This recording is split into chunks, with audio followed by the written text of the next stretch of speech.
Padre Fábio, queria te pedir uma direção espiritual sobre o distúrbio bipolar de humor. Queria perguntar ao senhor se essa doença que eu sofro tem cura ou só tem controle. Eu me trato há muitos anos, mas queria saber se tratamento pode realmente dar um resultado. Sofro muito com essa doença e queria pedir uma orientação. É verdade, minha gente, quantas pessoas hoje estão sofrendo com o distúrbio bipolar? É uma coisa impressionante como que esta doença está crescendo entre nós. Fruto do estresse, né?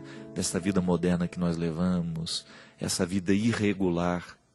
Então, a medicina já avançou muito, a gente sabe, eu não sou médico, mas a gente tem informações de que hoje existe realmente um tratamento.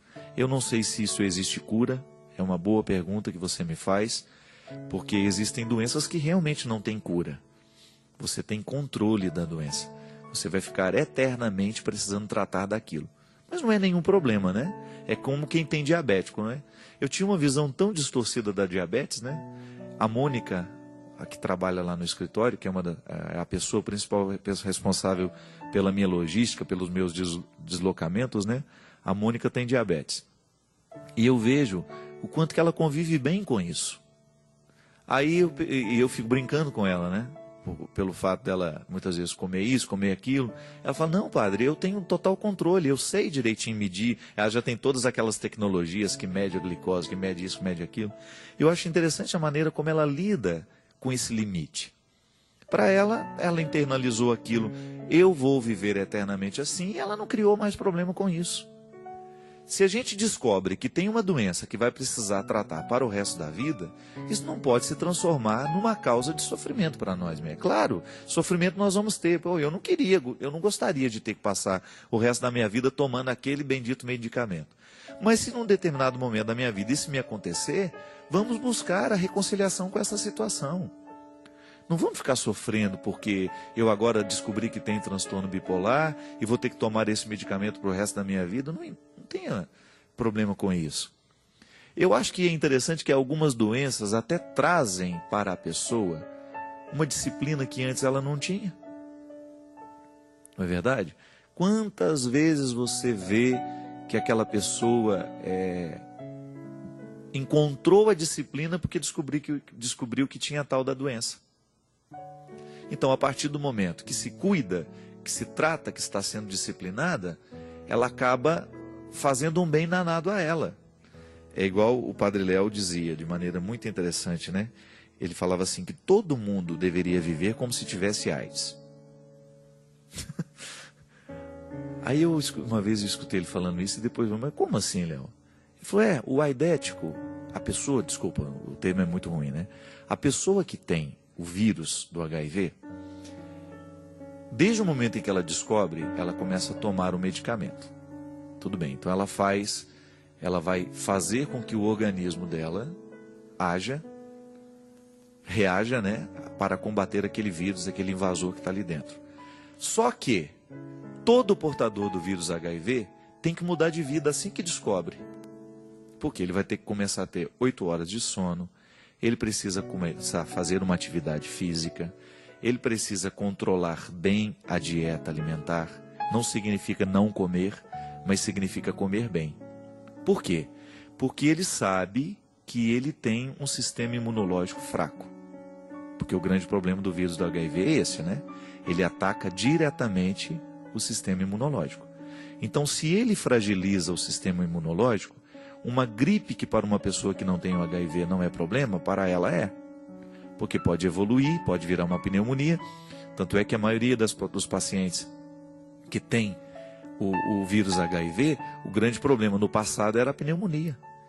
Esses pacientes sofriam muito com inflamação de garganta, muita herpes, né? Que são aquelas situações que expressam que o sistema imunológico está abalado. Só que quando ele sabe que ele tem o vírus, e a partir de então ele vai começar a viver diferente, ele vai julgar a favor. Então o vírus joga contra ele, mas ele joga contra o vírus também. Como é que ele faz? Ele vai se cercar de cuidados, ele vai buscar ter uma vida regular, ele vai buscar ter uma vida saudável, comer certinho, dormir bem, buscar ter uma atividade física, de preferência todos os dias, 5 vezes por semana. Para a gente considerar atividade física regular, tem que ser no mínimo 3 vezes por semana. Então, a partir de 3 vezes na semana, se você pode fazer todos os dias, que ótimo. É o seu sistema imunológico que estará sendo agraciado com isso. Muitas vezes a gente fica pensando que academia é coisa de vaidade, né? Cuidado, viu? Porque tem muita gente se escondendo atrás disso. Ah, isso é vaidade boba. Não é não. As academias, claro que você tem lá os exageros, as pessoas que estão só em busca de um corpo bonito, mas você não pode se esquecer que uma academia é a primeira proposta que ela precisa ter dentro da sociedade, é vida saudável. É oferecer um espaço para que as pessoas possam cuidar da saúde do corpo. Eu já vi muita gente com esse discurso bobo, preconceituoso, se escondendo da própria preguiça. Se justificam assim. Eu digo isso para vocês, gente, porque eu era preguiçoso também. Eu tinha uma preguiça danada de fazer uma atividade física. Minha vida mudou, tem uns 8 anos para cá. Eu não fazia nada. Fiz durante a minha adolescência, durante o tempo que eu estava no seminário, mas depois fui cada vez ficando mais preguiçoso. E a gente sabe que quando a gente descobre, e eu descobri nessa hora, né? Eu estava com algum problema imunológico também, que até hoje eu não consegui descobrir o que era. A minha imunidade ia no pé.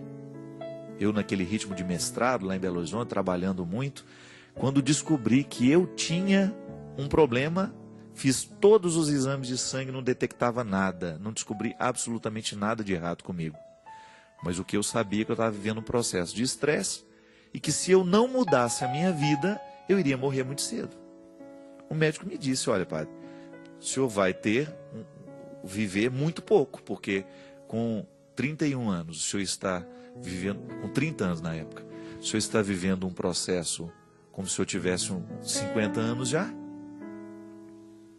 O que eu tive que fazer naquela época? Buscar mudar a minha vida. A ação de Deus na nossa história é assim, minha gente. Quando Ele acende a luz amarela, corra, faça alguma coisa antes que acenda a vermelha. Muitas vezes na vida nós ficamos esperando acender a vermelha, aí já não dá mais tempo de fazer nada. Eu me lembro na época, né, que o Robson morreu, que ele descobriu que tinha o câncer. Eu estava muito apavorado, né, na primeira cirurgia dele, e eu perguntei a um médico amigo meu, eu falei assim, doutor, ele teve isso e aquilo, o que a gente faz agora com a alimentação dele, para ele se recuperar logo, para ele ter força para enfrentar essa doença? O médico olhou para mim e disse, olha, padre, eu sei que o senhor está muito bem intencionado, é seu amigo, só que a alimentação também não é milagre. Se o seu amigo não comeu bem a vida inteira, se ele não teve uma disciplina a vida inteira, não é agora, ele começando agora porque teve câncer, que vai modificar alguma coisa. É claro, tem que fazer o que pode. Porque se ele vencer esse câncer, isso começa a acumular agora. Ele disse para mim, a alimentação na nossa vida é cumulativa. Você vai se alimentando bem, você vai cuidando bem do seu organismo, e quando chega a doença, você reage melhor. Eu achei interessante porque quando eu tive o meu problema de fígado, né? O que o doutor Antônio falou para mim, que foi o médico que cuidou de mim lá em Petrópolis? Padre, a sua sorte é que a doença chegou no senhor no momento em que o senhor já tinha mudado de vida. O senhor já tinha aí uns 3, 4 anos de vida disciplinada, de atividade física, de alimentação regulamentada, de um bom cuidado com a saúde. Então, o senhor está respondendo bem, muito embora eu quase morri. Eu quase morri mesmo, porque foi muito sério o que aconteceu comigo. O senhor teve um processo de cuidado que ajudou o senhor agora nesse momento. Então, quando a luz ficou amarela, o senhor estava preparado para vencer. Então, muitas vezes, minha gente, quando você descobre uma enfermidade, por exemplo, hoje o bipolar é um problema sério. O que você vai fazer? Além do medicamento que o médico dá, arruma, a partir da doença que você tem, do momento que você está vivendo, descubra um motivo espiritual para você mudar.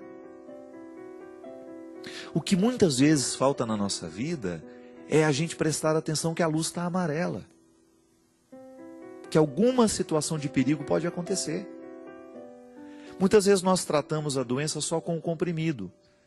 E isso expressa também uma preguiça em nós. O comprimido não vai agir sozinho. Claro, se você tem uma bactéria, se você toma aquele antibiótico, o antibiótico vai cuidar do seu organismo.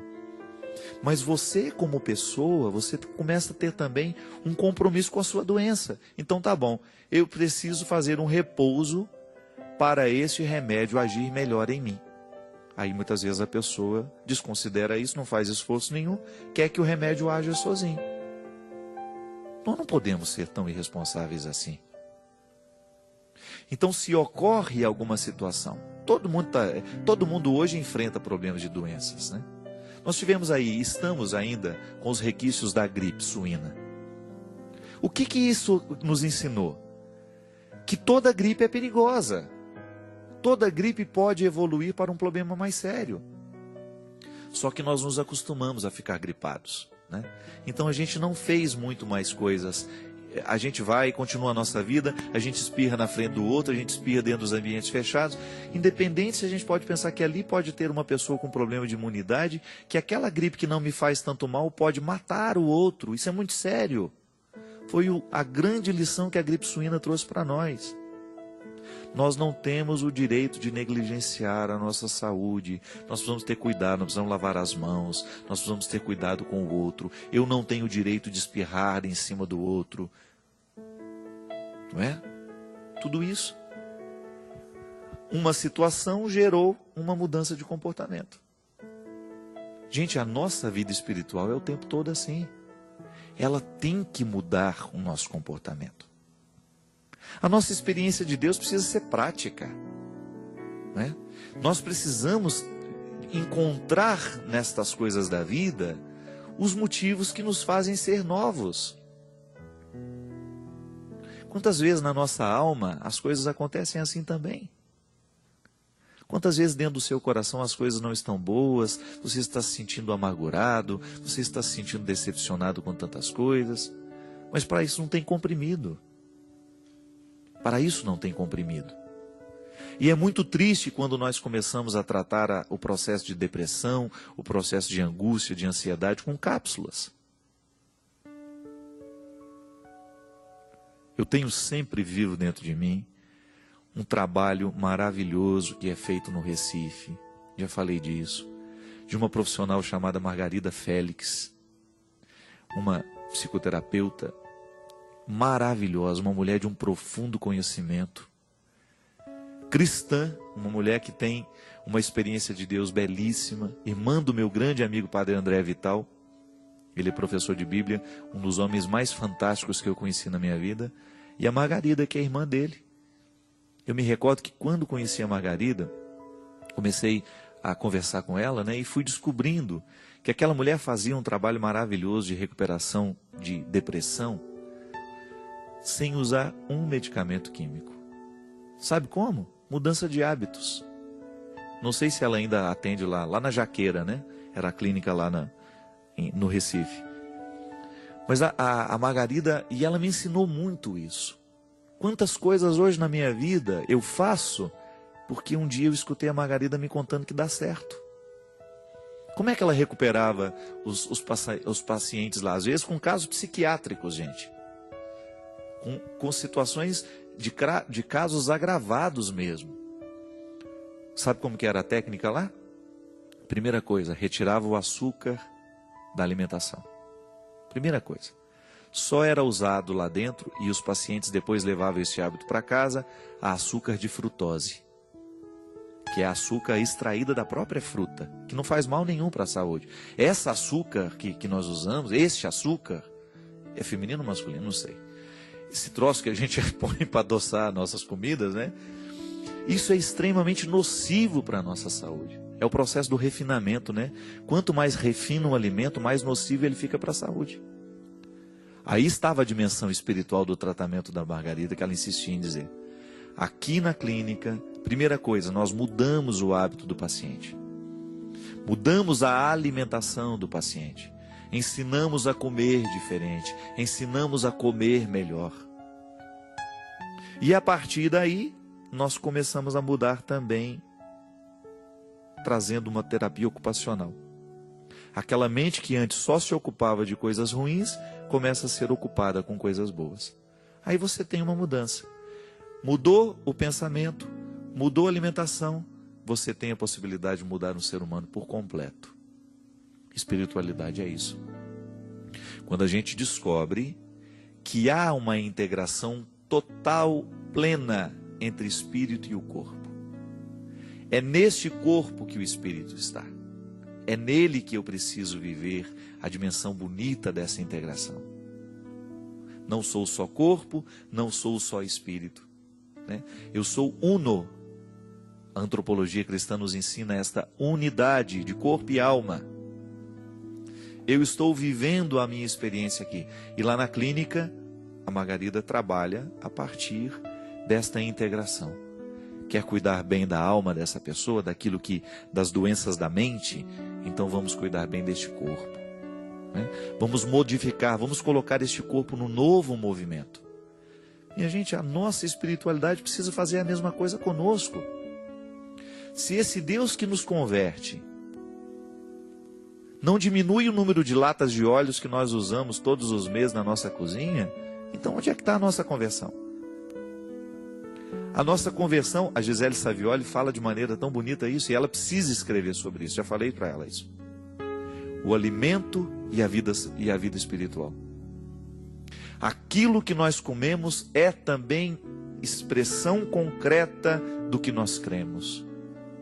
Se eu creio na sacralidade do meu corpo, se eu creio na sacralidade da minha vida, se eu creio na sacralidade de tudo aquilo que Deus me entregou, eu sou o administrador disso tudo. Como é que eu administro?